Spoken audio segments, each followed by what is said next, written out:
The smell of roasted turkey filled Mom's dining room, but the warmth stopped there. I sat at the far end of the table, the spot they always saved for me, closest to the kitchen, farthest from the conversation that mattered. "Daniel, pass the rolls," my brother Marcus said without looking at me. He was holding court at the other end, his wife Jennifer perched beside him like a crown jewel, their matching Rolex watches catching the chandelier light with every gesture. I passed the basket. "Marcus didn't say thank you." "So Marcus was telling us about the Singapore deal," Mom said, beaming at her golden child. $12 million in revenue for his division this quarter alone. 14 actually, Marcus corrected, his voice carrying that practiced modality of false humility. "But who's counting?" Everyone laughed. My sister Rebecca raised her wine glass. To Marcus, the family's real success story. They clinked glasses. Mine sat untouched. "Daniel," Jennifer said, her tone dripping with manufactured sweetness, "are you still at that office job downtown? What was it again?" "Administrative something." "I work in corporate operations," I said quietly. Marcus snorted. "Corporate operations. That's a fancy way of saying you answer phones and make copies." "Marcus," Dad said half-heartedly, but he was smiling. "What?" "I'm just saying we can't all be executives. Someone has to do the grunt work." Marcus leaned back, his chair creaking under his designer suit. "How much are they paying you now? 40,000? 45. Something like that," I said. Rebecca jumped in, unable to resist. "I make that in bonuses alone. But Daniel, really, there's no shame in it. Administrative work is steady. You'll never get rich, but at least you won't get fired." "Exactly," Mom said, reaching over to pat my hand. "We're proud of you for finding something stable.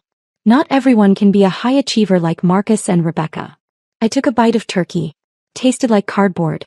"Remember when Daniel used to talk about running a company?" Marcus said, shaking his head. "God, we were so worried he'd actually try it. Thank goodness he landed that office gig instead." "He would have bankrupted himself in 6 months, Jennifer agreed. "Some people aren't cut out for leadership." My phone buzzed in my pocket. I ignored it. "The thing about real success," Marcus continued, warming to his favorite subject, "is that it requires vision, strategic thinking, the ability to make decisions that affect thousands of people." He pointed his fork at me. "No offense, Daniel, but answering phones doesn't exactly develop those skills." "Marcus closed 3 international deals this year," Dad said proudly. 3. And Rebecca just made junior partner at her firm. "Thank you, Daddy," Rebecca said, preening. My phone buzzed again. Then again. "You gonna get that?" Marcus asked, annoyed. "Or is your boss calling to ask where you filed the expense reports?" More laughter. I pulled out my phone and glanced at the screen. 7 missed calls. 12 text messages. All marked urgent. "Sorry," I said, standing. "I need to take this." "See? Can't even enjoy Christmas dinner without work calling," Marcus said to the table. "That's the problem with low-level positions. No boundaries. They own you." I walked into the kitchen, pressing the phone to my ear. "What's happening?" "Mr. Chin, thank God." It was Patricia, my executive assistant, and her voice was tight with panic. "We have a level 5 crisis. The entire European division is threatening to walk. All 50 executives.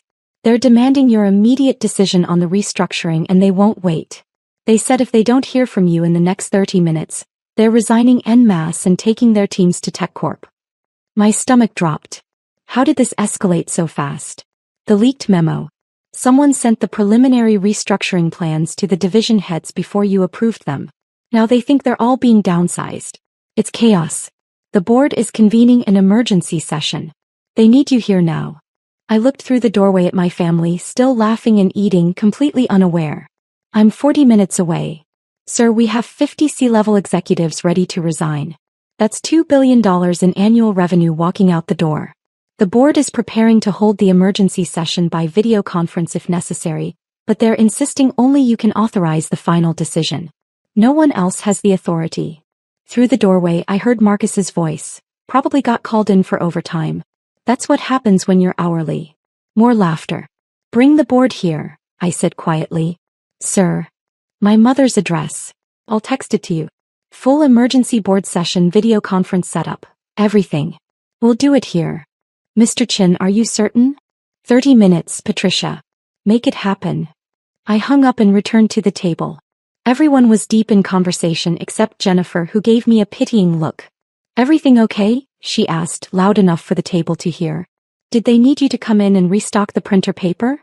"Something like that," I said, sitting down. Marcus was in the middle of a story about firing someone. So I called him into my office. "I have a corner office now, Dad, did I mention that?" And I said, "Your performance is unacceptable." Just like that. Direct. That's what leadership looks like. "Wow," Mom breathed. "That must have been so hard." "It's the burden of authority," Marcus said solemnly. "Making the tough calls. That's why they pay me the big bucks." He glanced at me. "Daniel wouldn't understand. When you're at the bottom, you don't have to make decisions. You just do what you're told." "Must be nice," Rebecca added. "No responsibility. Just punch in, answer phones, punch out." My phone buzzed. "Patricia, 15 minutes out. Setting up in driveway. You know what Daniel's problem is?" Marcus said, pouring himself more wine. "No ambition. He's comfortable being mediocre." "That's not fair," Dad said, but his tone suggested he agreed. "It's true though," Jennifer said. "Some people are leaders and some people are followers. There's no shame in being a follower, Daniel. The world needs worker bees." "Exactly," Marcus said. "I mean, look at us. Rebecca's a junior partner. I'm a senior VP. And Daniel answers phones. It's just the way things shook out." Rebecca leaned forward, her expression concerned. "Daniel, have you thought about going back to school? Maybe getting an MBA? You're not getting any younger, and if you want to move up from administrative work, you'll need credentials." "I'm fine where I am," I said. "See? No ambition," Marcus said, spreading his hands. "He's given up." My phone buzzed again. "Patricia, arriving now." "I mean, it's embarrassing sometimes," Rebecca said, her voice dropping to a stage whisper. "When people ask what my brother does and I have to say he's an office assistant. I usually just say he works in corporate and leave it vague." "Smart," Jennifer agreed. "No need to advertise it." The doorbell rang. "I'll get it," I said, standing. "It's probably carolers," Mom said. "Give them $20, Daniel." I opened the front door. Patricia stood there in a business suit, carrying 2 laptops and a briefcase. Behind her, James Chin, no relation, from our legal team, was unloading equipment from a black SUV. 3 more SUVs were pulling up. "Where do you want us to set up, Mr. Chin?" Patricia asked. "Living room," I said quietly. "And Patricia? The family doesn't know." Her eyes widened slightly, but she nodded. "Understood, sir." I returned to the dining room. "Mom, I need to use the living room for a work call. It's urgent." Marcus rolled his eyes. "On Christmas? What kind of slave driver operation are you working for?" "The demanding kind," I said. "Well, make it quick," Mom said. "We haven't even had dessert yet." I walked into the living room. Patricia and her team were already setting up a massive screen, multiple laptops, and a full conference camera system. The board secretary, Michael, was testing connections. Our chief legal counsel was reviewing documents on his tablet. "Status?" I asked quietly. "We have 48 of 50 executives on standby," Patricia said, her voice low. "The 2 holdouts are in transit but will join by phone. The board is connecting now. Mr. Westfield wants to speak with you first." The screen flickered to life. Richard Westfield, chairman of our board of directors, appeared, his face grave. Behind him, I could see other board members taking their seats. "Daniel," he said, "this is a disaster. If we lose the European division, we're looking at a 40% drop in quarterly revenue. The stockholders will cruciate us." "I understand, Richard. Do you have a solution?" "I'm working on it." "Work faster. We have 20 minutes before those executives make their decision final." From the dining room, I heard Marcus's voice. "He's probably on a call with his supervisor, getting chewed out for something." Laughter. Patricia handed me a tablet. "The revised restructuring plan, sir. Legal reviewed it. If you approve, we can push it to all division heads immediately." I scanned the document. 50 pages of organizational charts, compensation structures, reporting hierarchies. Billions of dollars in operational changes. Thousands of jobs affected. "This maintains all current executive positions?" I asked. "Sir." "It redistributes the reporting structure to eliminate redundancies without eliminating headcount. Everyone keeps their role, their salary, and their teams." "And the cost savings?" "We're projecting $800 million annually through operational efficiency rather than layoffs." I looked at the numbers again. It worked. Barely, but it worked. Do it, I said. Send it out. Yes, sir. Patricia's fingers flew across her keyboard. From the dining room, I bet he's dealing with some printer jam emergency. More laughter. The screen split into multiple windows. 50 faces appeared, every executive from our European division. Patricia had gotten them all on the call. Ladies and gentlemen, I said, my voice calm and clear, thank you for your patience during this stressful situation. I'm aware that preliminary restructuring information was leaked before proper approval channels were followed. That was my failure and I apologize. Apologies don't save our positions, a woman in the Paris office said sharply. You're right. Which is why I'm not asking you to accept an apology. I'm asking you to review the final plan which I'm authorizing right now. I nodded to Patricia. She hit send. 50 executives pulled up the document on their screens. I watched their faces as they read. Confusion first. Then surprise. Then relief. This maintains all our positions, the Berlin division head said slowly. And our teams. It does, I confirmed. The original leaked plan was a worst-case scenario we were trying to avoid. This is the actual plan. No layoffs. No demotions. Restructured reporting for efficiency, but everyone keeps their role. The Tokyo executive leaned forward. You're certain this is financially viable? Our CFO reviewed it personally. The savings come from operational efficiency and technology integration, not headcount reduction. When does this take effect? I'm authorizing it now. Effective immediately. I signed the document on screen, my digital signature appearing on the tablet. Patricia countersigned as executive assistant, confirming my authorization. The mood on the screen shifted. 50 tense faces relaxed. Ladies and gentlemen, I said, I built this company on the principle that our people are our greatest asset. I'm not going to destroy that by gutting the teams that make us successful. You have my word. This restructuring protects your positions and your people. Thank you, Mr. Chin, the Paris executive said, and others echoed her. Now if you'll excuse me, I'm supposed to be enjoying Christmas dinner. Patricia will handle any immediate questions, but I want all of you to take the rest of the week off. Spend time with your families. You've earned it. They disconnected. The screen went dark. Richard Westfield reappeared alone now. Daniel, that was masterful. Crisis averted. For now, I said. We need to identify who leaked those preliminary plans. Already on it. But right now you just saved the company $2 billion in annual revenue. The board is very pleased. Good. Now if you'll excuse me, Richard, I have turkey getting cold. Enjoy your dinner, Mr. Chin. The screen went dark. I turned to Patricia and her team. Thank you for moving so quickly. Make sure everyone on the European division gets a follow-up email from me personally tomorrow morning, and schedule individual calls with each executive for next week. Yes, sir. And Patricia? Discretion about the location of this meeting. She smiled slightly. What meeting, sir? The records will show you were at the office. Perfect. You can pack up now. They worked quickly, breaking down the equipment and carrying it out. Within 5 minutes, the living room looked untouched. Patricia was the last to leave. Merry Christmas, Mr. Chin, she said at the door. Merry Christmas, Patricia. And thank you. She nodded and left. I returned to the dining room. They were on dessert now, Mom's famous apple pie. That took forever, Marcus said. What was it, some filing emergency? Something like that, I said, sitting down. See, this is what I'm talking about, Marcus said to the table. No boundaries. They call him on Christmas and he jumps. That's what happens when you don't have authority. When you're actually in charge, people wait for you. Must be nice to be important, Rebecca added, cutting her pie. My phone buzzed. I glanced at it. A text from Richard Westfield. Board meeting tomorrow at 8 a.m. We want to discuss your compensation package after tonight's performance. Time to talk about that raise. I put my phone away. You know what I don't get, Jennifer said, is why you never tried for something better, Daniel.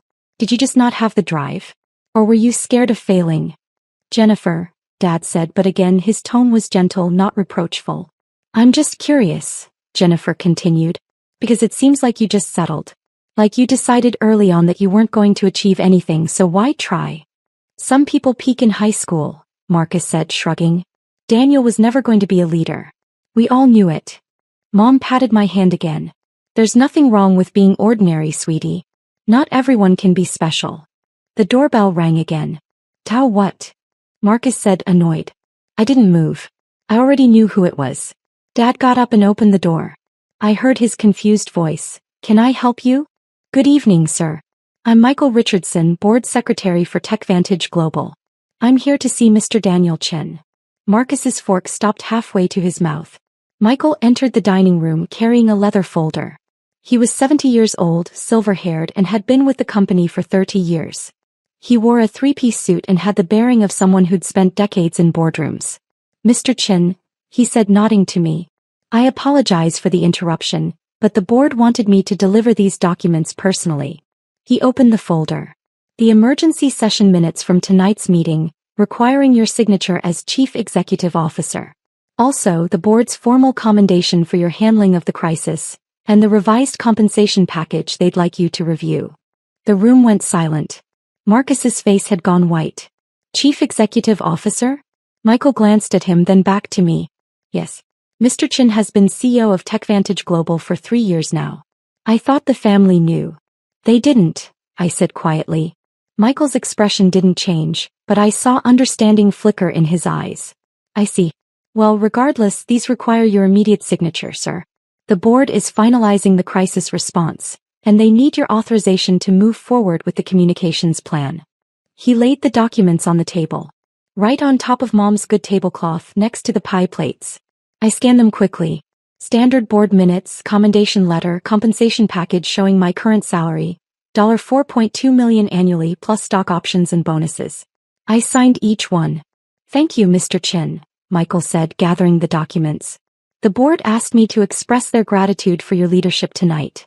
Saving the European division was extraordinary work. Just doing my job, Michael. Sir. Enjoy your evening. He nodded to the table. Merry Christmas, everyone. He left. No one moved. No one spoke. Marcus's mouth was opening and closing like a fish. Rebecca finally said, her voice strangled. You're a CO? TechVantage Global, Jennifer whispered, pulling out her phone. Her fingers trembled as she typed. That's the company that just acquired Hex Corp. The $15 billion deal. It was all over the news. That was us, I confirmed. You run Marcus's voice cracked, a multi-billion-dollar company? $23 billion in annual revenue, actually. This year's projections are looking strong. Mom's face had gone pale. But you said you worked in corporate operations. I do. I operate the corporation. The answering phones, Rebecca said weakly. The office job. I do answer phones sometimes. When my executive assistant is busy. I took a bite of pie. This is delicious, Mom. Dad was staring at me like he'd never seen me before. 3 years. You've been CEO for 3 years. 4 in March. But you never said anything, Mom whispered. You never asked, I said simply. You all assumed I was an assistant and I didn't correct you. Marcus's face had gone from white to red. You let us think we've been mocking me? Yes. Oh my God, Jennifer breathed, still staring at her phone. You're on the Forbes list. 50 under 50, tech leaders reshaping the industry. Your photo is right here. She turned the phone around. There I was in a sharp suit standing in front of our headquarters building. The caption read, Daniel Chen, CEO of TechVantage Global, continues to drive unprecedented growth through innovative leadership and strategic vision. Rebecca grabbed the phone. This article says you turned down a buyout offer of $35 billion last year because you thought the company was worth more. It was, I said. We're currently valued at $42 billion. The Singapore deal, Marcus said hoarsely. The one I was bragging about. $12 million. 14, I corrected gently. I remember. I closed 14 million. You turned down 35 billion. Different scales, I said. But congratulations on your deal. 14 million is nothing to dismiss. The word dismiss hung in the air. Daniel, Dad said slowly, why didn't you tell us? Would it have mattered? I asked. Would you have treated me differently if you knew? Silence. That's what I thought, I said. You all assumed I was a failure because I didn't brag about my job. Because I showed up to family dinners in normal clothes and drove a regular car and didn't wave my success in your faces like a flag. We didn't assume you were a failure, Mom started. You called me ordinary. You said I wasn't special. You told me I'd peaked in high school and that I wasn't cut out for leadership. I kept my voice calm. Those were your words, Marcus. Tonight. At this table. Marcus couldn't meet my eyes. The truth is, I continued, I built TechVantage from the ground up. I took it public 5 years ago. I've overseen its growth from 50 employees to over 12,000. I've closed deals on 4 continents. Tonight I saved $2 billion in annual revenue by making a single decision. I paused. And I came here for Christmas dinner because you're my family and I hoped maybe just once, you'd care about me as a person rather than as a status symbol. We do care, Rebecca said weakly. Do you? Or do you care now that you know I'm successful? I stood up. Thank you for dinner, Mom. The turkey was perfect. Daniel, wait, Dad said standing. I have a board meeting tomorrow morning at 8. I should get some rest. Please, Mom said, tears in her eyes. We didn't know. That's the point, Mom. You didn't know and you didn't care to find out. You just assumed the worst and treated me accordingly. I walked toward the door. Behind me I heard Rebecca crying. Marcus was silent. Daniel, Mom called after me. When can we see you again? I turned back. They were all standing now, looking at me with expressions I'd never seen before. Respect, fear, regret. I don't know, I said honestly. I need to think about whether this is the kind of relationship I want to keep having. But we're family, Dad said. Family supports each other. Family doesn't mock each other for sport. I opened the door. When you figure out the difference, let me know. I walked out into the cold December air. My car, a modest Honda because I'd never seen the point in flashy vehicles, was parked behind 3 luxury SUVs. Patricia had left my briefcase on the hood with a note, just in case you need it for tomorrow's meeting. I smiled, got in my car and drove away. My phone rang as I pulled onto the highway. Marcus. I let it go to voicemail. Then Rebecca called. Then Mom. Then Dad. I silenced my phone and drove home to my apartment, a penthouse downtown that I'd bought under an LLC so the family wouldn't find out, and poured myself a glass of whiskey. My phone lit up with a text from Richard Westfield. The board wants to offer you a 10% raise and additional stock options. You saved us tonight. Name your price. I typed back. We'll discuss tomorrow. Right now I need to decompress. Understood. But Daniel, whatever you decide, you earned it. Merry Christmas. Merry Christmas, Richard. I stood at my window looking out over the city. Somewhere out there, my family was probably still sitting at that dinner table, processing everything that had happened. Marcus was probably Googling my net worth. Rebecca was probably reading every article about me she could find. Mom and Dad were probably wondering how they'd missed the signs for 3 years. But I wasn't thinking about them. I was thinking about tomorrow's board meeting. The Q1 projections that needed review. The Tokyo office expansion that required final approval. The 1,000 details of running a multi-billion-dollar company that filled my days and gave me purpose. And I was thinking about Patricia, Michael, Richard, and the 12,000 employees who trusted me to lead them. Who never questioned my authority. Who saw me as the CEO I actually was, not the failure my family assumed I'd become. My phone buzzed one more time. A text from Marcus. I'm so sorry. Please call me. We need to talk. I put the phone down and didn't respond. Maybe someday we would talk. Maybe someday I'd forgive them. But tonight on Christmas I was just going to enjoy the silence and the knowledge that I'd proven once and for all that their assumptions about me had been wrong from the start. I was Daniel Chin, CEO of TechVantage Global, and I'd built my empire quietly while they'd laughed. Now they knew the truth and they'd have to live with it. I took another sip of whiskey and smiled. The view from the top was pretty good after all.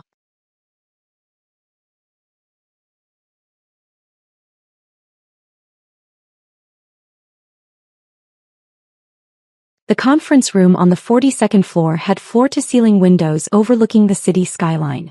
I'd walked past this room 100 times in the past 3 years, always from the hallway, always with my employee badge dangling from my neck like a reminder of my place in the hierarchy. Today was different. Today I'd been summoned. Rachel, you're actually here, my sister Victoria said, not bothering to look up from her phone as I entered. She sat at the head of the long mahogany table, wearing a designer suit that probably cost more than my monthly rent. I thought you'd be too busy with your spreadsheets. Around the table sat the key players in our family's commercial real estate empire. My father Richard at Victoria's right hand, my brother Marcus checking his Rolex, my mother Diane flipping through a leather portfolio, and my uncle Thomas reviewing documents with practiced disinterest. And then there were the outsiders. Gerald Chin, our chief financial officer. Patricia Morrison, our lead corporate attorney. David Kim, representing the acquisition firm. They looked uncomfortable, which I found interesting. I got the meeting notification, I said simply, taking a seat at the far end of the table. The employee end, as Victoria had once joked. We're expanding, my father announced, spreading his hands as if unveiling a masterpiece. Morrison Property Group has made an offer.